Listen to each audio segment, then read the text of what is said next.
What's the deal? You already know who it is. I'm on Asharenu. We back in here once again. 1 second.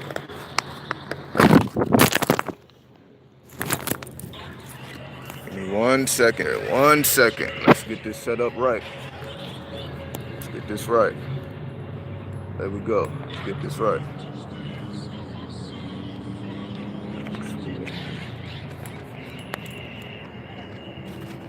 Alright. As y'all see, it's shining super bright. Right? We actually not gonna do this. Give me 1 second. Good, good.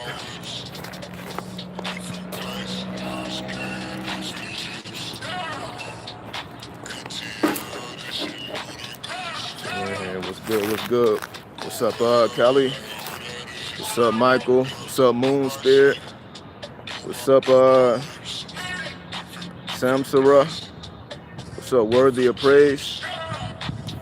So who else we got in here? Right. Oh wow. Let's see. What's up? What's up, everybody? What's up, the I'm? What's good, everybody? What's good? What's good?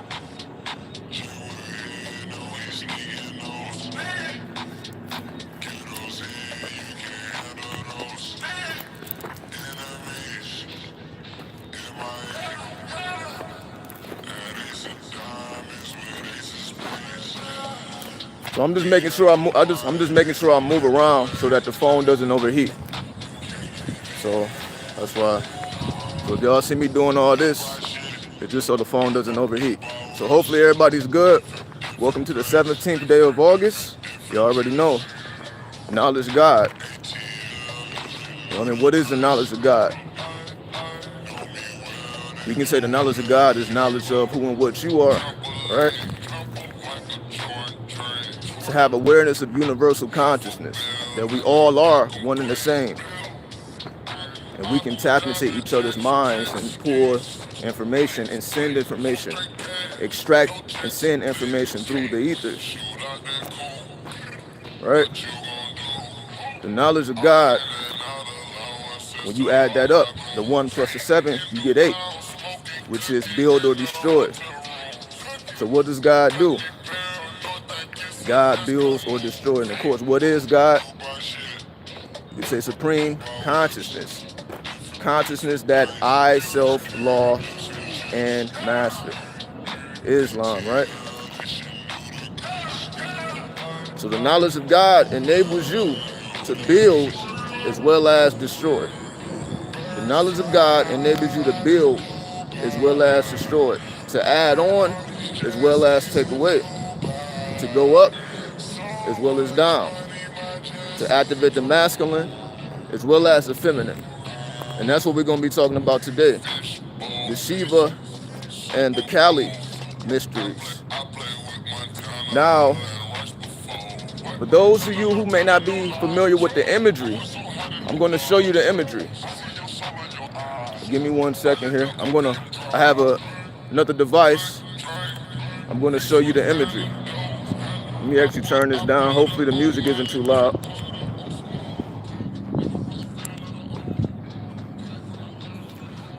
So give me 1 second. I'm going to show you the imagery for those who may not be familiar, and we're going to go through it. So 1 second. So we're about to pull it up right now.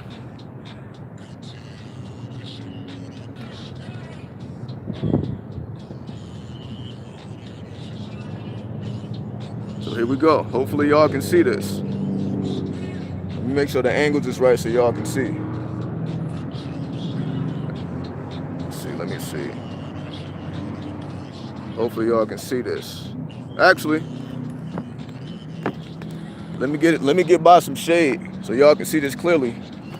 Give me 1 second. Let me get over here so y'all can see this clearly. All right, this will be a little bit better. All right, there we go. There we go. Right? Let's see. Let me turn this off. Give me 1 second. Let me put this in airplane mode. Let me turn this music off. All right. All right, so give me 1 second. Let me put everything in airplane mode so we don't get distracted. All right, there we go. So here we go. This is the image. Make sure that's clear. There we go. So you see, this is Kali standing on Shiva. She's standing on his chest. Hopefully y'all can see that clearly. And this is her divine form. You see she has many faces, many arms, and many legs. There's many different forms of this. So let me show you a different depiction. This is another one. Right? Kali standing upon Shiva's chest. Right? Here's another one. So I'm giving you different imageries. You know, there's various depictions. All right? I appreciate the $4. Let me see. Someone left a super chat, so let me thank you for the super chat before we continue.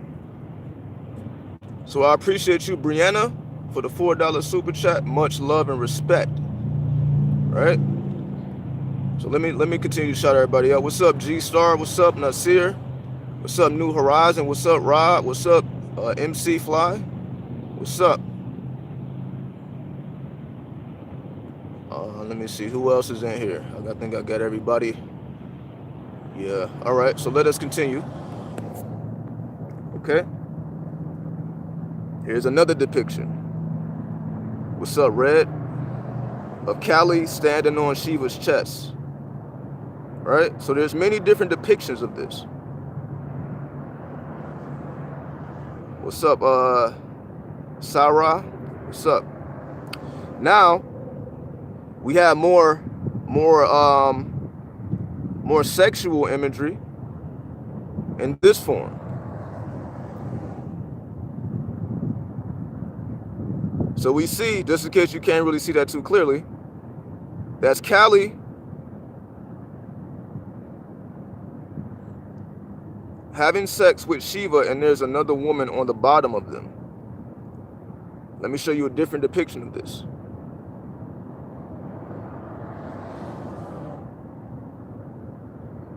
Here's a different one.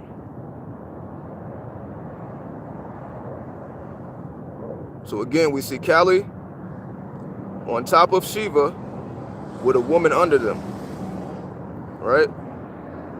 Very, very sacred imagery. And let me show you this last example. Here we go.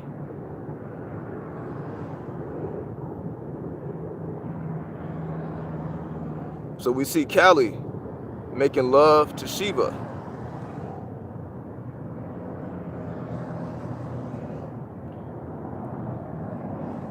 So I'm gonna keep this right here as I explain, so y'all can get a good look at the imagery. So this is a different way of explaining the divine feminine and the divine masculine.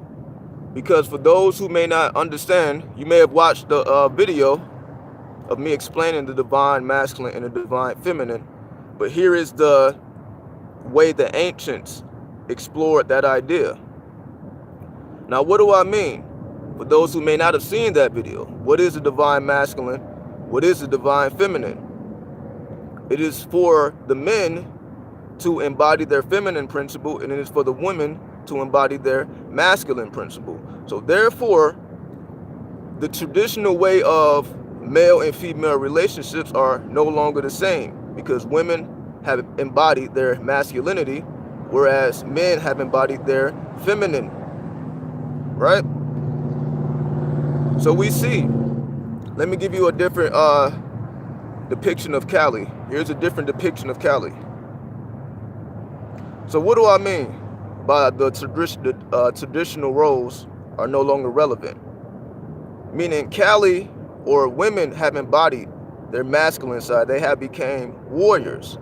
So therefore, as men, we can no longer just dominate over women the way it used to be in the older days. Right?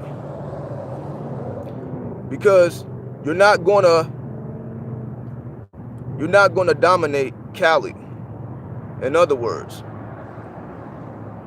She is given no sense of she's going to allow anybody to dominate her, right? Her personality is way too strong, right?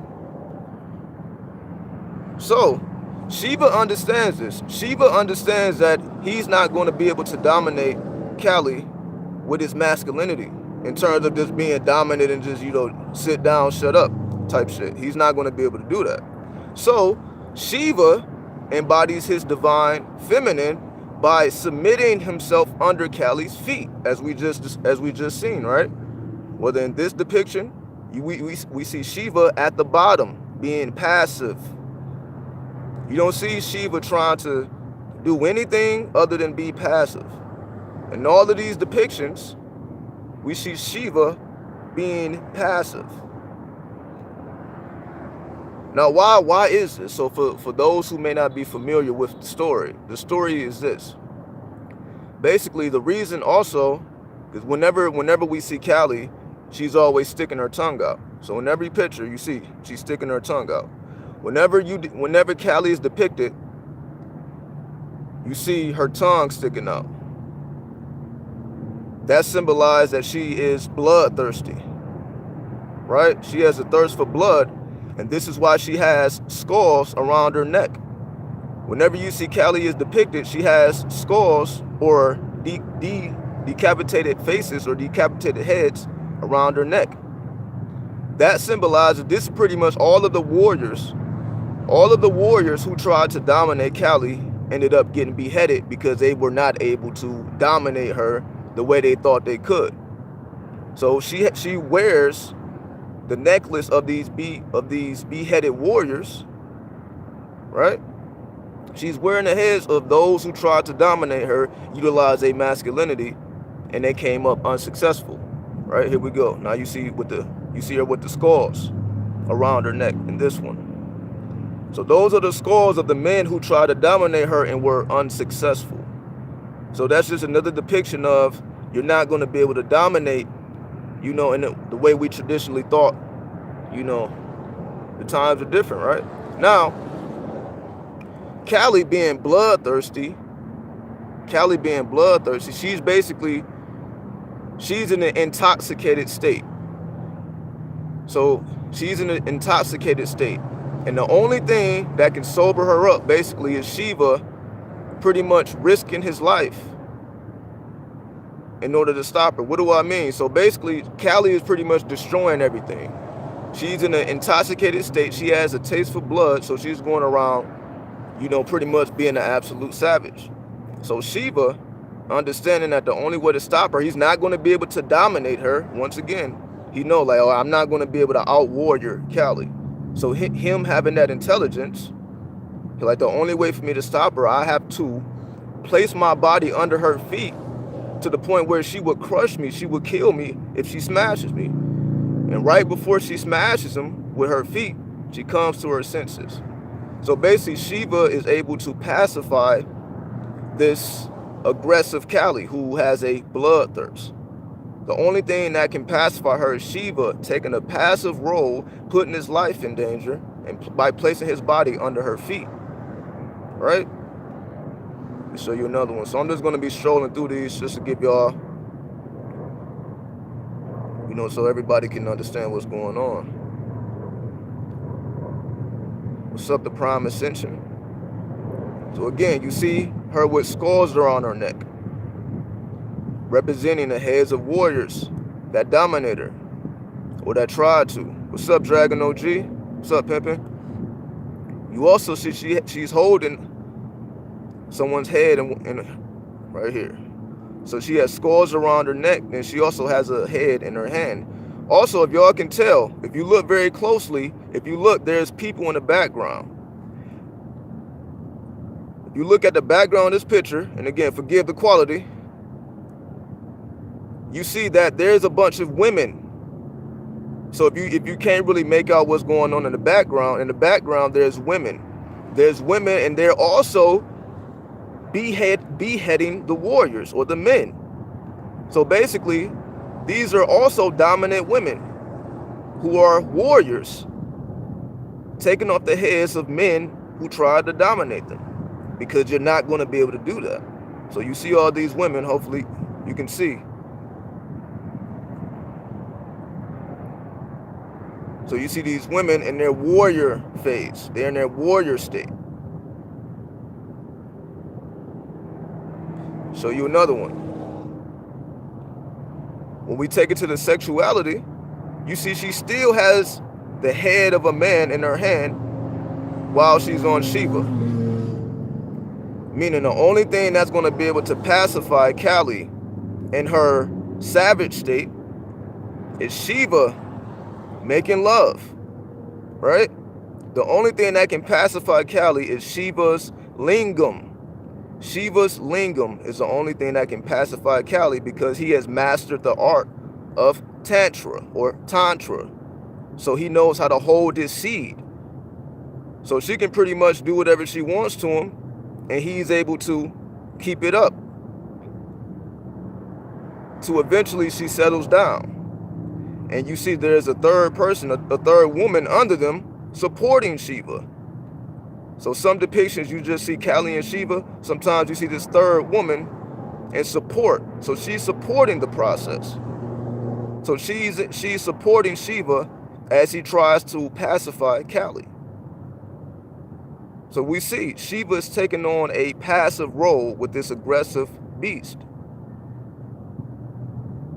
And he's able to pacify her with his lingam.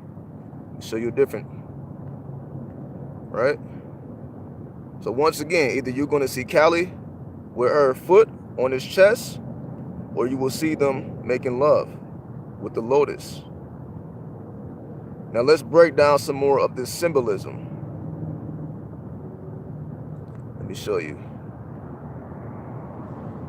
So if we look here, we see that there's a snake or a serpent around Shiva's neck, representing that his sexuality, well, not just his sexuality, but his sex force has risen. His kundalini has risen and is activated, meaning because he knows how to hold his seed, he can take whatever pressure that Kali is giving him. She's giving him immense amounts of pressure, but he's able to hold his seed because his kundalini has risen. He's put in the work to be able to rise his kundalini up in order to pacify her. You also see right here, if you look where my finger is pointing, you see she holds mushrooms, right?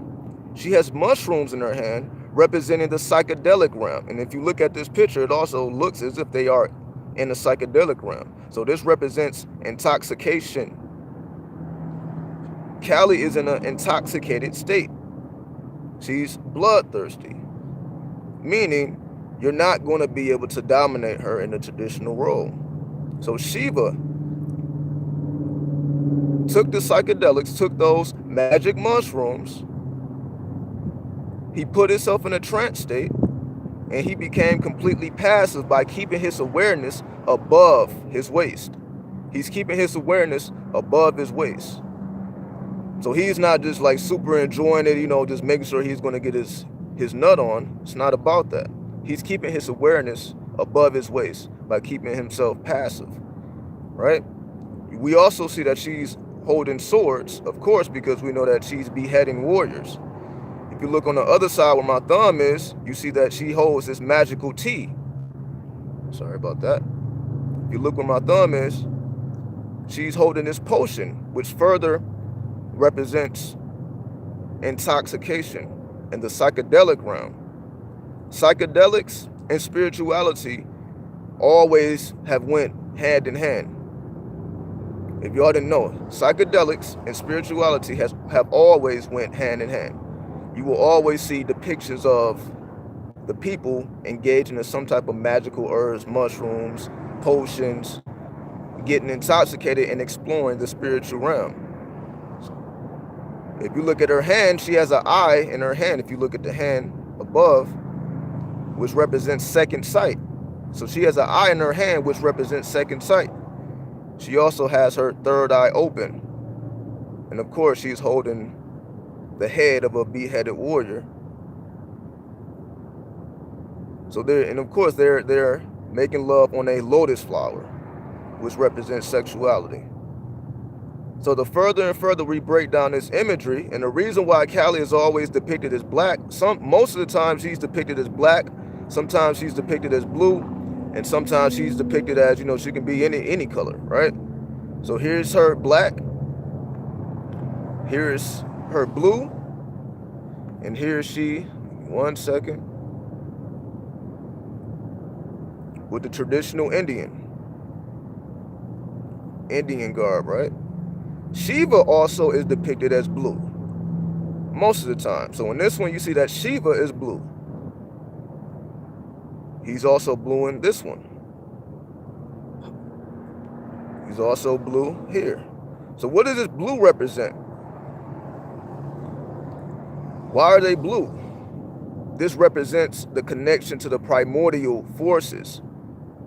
As you see, Kali looks very, Kali looks very witch-like, right? Letting her hair hang long hair, like she looks like a tribal enchantress, right? She looks like a witch, very witchy, because she's connected to the earth. She's connected to her root chakra. Kali also represents the root chakra, or the planet Saturn, which represents strife for most people. Kali represents strife. That's why she's always depicted as destroying stuff, having blood, you know, being bloodthirsty, so on and so forth. She represents that primordial lust. So Kali is completely intoxicated off of lust. Kali is intoxicated off of lust. However, Shiva, embodying his divine feminine and being passive by mastering, holding his seed back,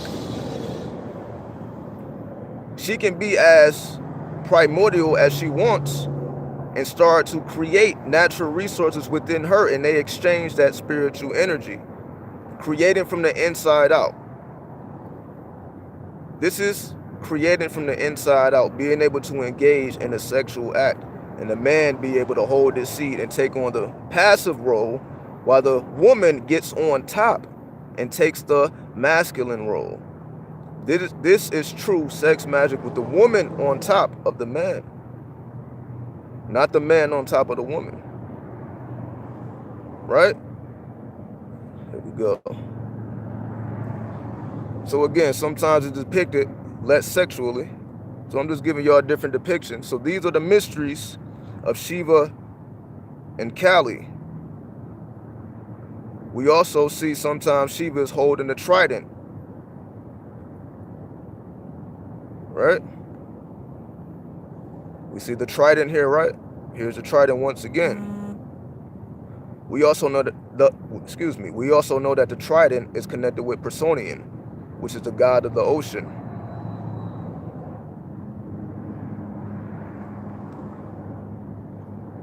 Right? And again, once again, we see Shiva with the various serpents at her crown.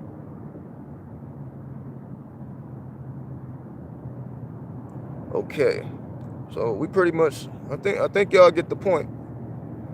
We don't gotta be here too long. All right, so let's get up. So, as we have observed, this is what it truly means to embody your opposite. So although men are traditionally, you know, the ones leading, the ones in front, the ones on top, when we reverse the roles and the man becomes passive and the woman becomes assertive, we start to create the creatrix, right? We've been talking about the creatrix. Kali is the creatrix. Kali represents the creatrix. Being able to activate the natural resources within us, engaging in psychedelic sexual acts. This is true tantra. Now, of course, in today's times, you know, they don't really engage too much in the psychedelics, but when we go, the further we go back and study, the drugs have always been there. You can't separate the drugs from the spirituality, even if we may not agree with it or may not truly understand. So, when we piece all these things together, we see this is what it truly means to be in the new age. This is what it truly is, us embodying our opposites. It's not for us to carry on what has already been laid down in the sense of what we think we are, based on identities that other people and other societies have given us. We define ourselves, even if it is the complete opposite of what we thought we was 10, 20, 30 years ago. So being able to reverse the role, being able to exist passively as a man and being able to exist assertively as a woman, you being able to embody your opposite truly makes you whole. It truly makes you whole when you're able to embody your opposite nature, or your so-called opposite nature, right? Instead of trying to be the best of your, because we are positive and negative anyway. No one is completely positive, no one is completely negative, no one is completely masculine, no one is completely feminine. We are a combination of both energies working together. True alchemy. It's all about, what is it, testosterone and estrogen levels, right? If we want to get scientific, it's all about the balance of those levels, those chemicals, that chemical balance. So, just like they say, you know, when they like, okay, it's all these chemicals in the water, all these chemicals in the food, they alter your chemical levels and create chemical imbalances. However, once we understand that when we truly engage in sacred spirituality, there is no earthly limitation that can bound you and stop you from expressing your divinity. There will be nothing on earth to stop you from being a complete expression of your divinity once you embody your opposite nature. There's nothing stopping you from doing that, except the limitations of our own mind based on what we think we should be doing, who we think we are. You get what I'm saying? So hopefully we have the opportunity to truly understand this concept. This is why I didn't want to leave it there. I wanted to take it, I wanted to show y'all, like, I'm not just making this stuff up, right? This isn't something that I'm just thinking about. I'm showing you the depictions. I'm giving you the symbols. I'm giving you the names of the deities so that you can further do your own research and take it as far as you want, so you can truly see for yourself what's truly going on in the new age and how we can best position ourselves to receive the ultimate blessings by truly being spiritual beings, following the heart, the intelligence of the heart, which is connected to the soul, right? You know, simple basic stuff, but it can get pretty complex. So unless anyone has any questions, we can keep it moving. You know? Let me see. So the embodiment of our opposites makes us sovereign. Absolutely. Absolutely. Absolutely.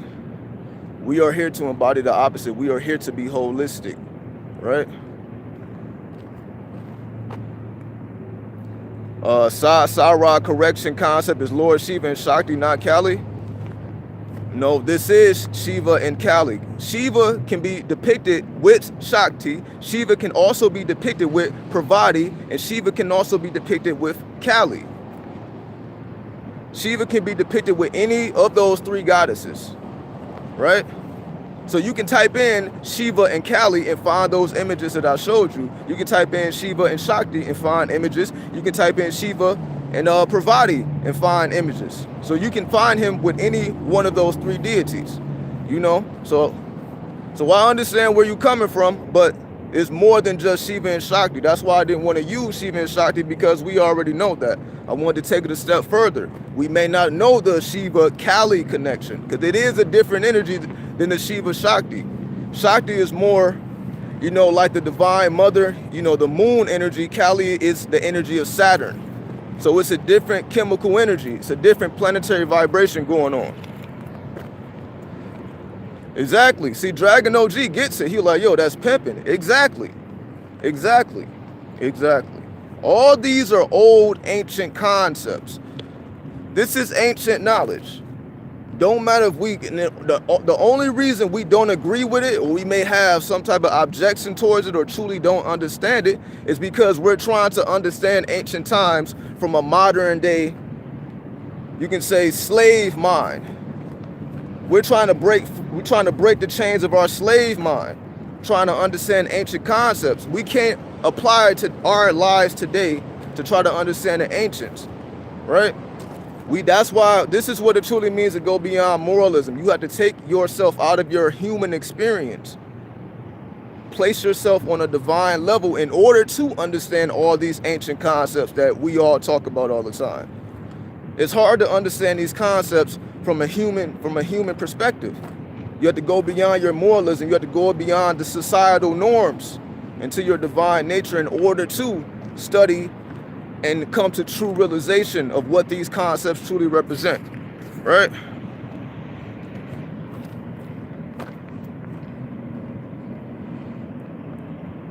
Kali is protector, Lord Shiva and Shakti is divine masculine, divine feminine. All I'm saying is, I'm not saying you're wrong.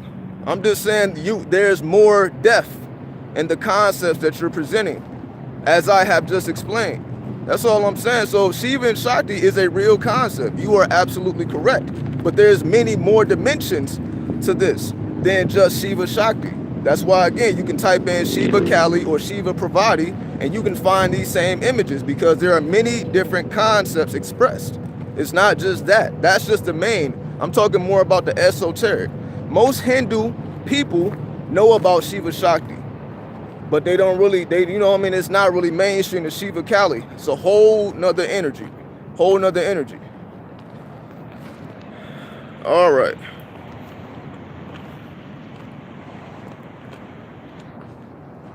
Exactly. See, Dragon OG understands. Kali is dancing on Shiva. There you go. Right? Because Shiva became passive. The dance of Kali rejuvenates him. Why? Because he's not trying to dominate her. He is allowing her to truly express herself. Right? Is that not what women want nowadays anyway, to truly be able to express themselves without feeling like they're being held back? Right? Is that not what they fighting for anyway? Is that not what's going on today? Exactly. So this is nothing new. Let me turn this over here. Sorry. So this is nothing new. This is definitely nothing new. You know, these are ancient concepts, and by us being in the new age, it allows us to have a grander perspective of these ancient concepts so that we can truly do what we came here to do, which is cultivate our soul. We cultivate our soul, tapping into our sex magic, tapping it beyond humanity, beyond moralism, going into our divine nature. This fulfills the soul. This feeds the soul. Not trying to do what everybody else is doing, not trying to think like everybody else is thinking. We are here to fulfill the soul. Right? And in the meantime, enjoy ourselves while we're here. Not to completely struggle, but to embody the struggle, to become the struggle, and to transmute the struggle. The Shiva Kali concept, the transmutation of struggle. That's Saturn and the sun. The transmutation of struggle, so that the struggle starts to motivate you and inspire you, and the struggle no longer becomes a struggle, or it's no longer a struggle for you, because you have found the light within the struggle. You have found the source of the struggle, and you embody those principles that it represents. Right? That's that sun and that Saturn combination. When they work harmoniously together, even though they can appear to be opposites. The sun is shining its bright brilliance, and Saturn is all the way over there being magnetic, you know, with the ice rings around it. Saturn is like completely different. It has ice rings versus the sun. They are opposites, but they are truly harmonious energies that can blend well together. That's why the last card in the tarot is Saturn. The 21st trump is the universe or the world, which represents the energy of the Saturn planet, which is all about combining the masculine and the feminine energies together. That's why the number 8 represents build or destroy, right? It's two energies, two poles working together harmoniously. That infinite 8 symbol, right? with the serpent. That's why you saw the serpent, the infinite 8 symbol. So hopefully the point has been made here. You know, very, very simple concept to understand, but we just have to place these things into proper context so we can gain the most benefit from them. So, you know, till next time. I'm going to definitely be back with y'all tomorrow.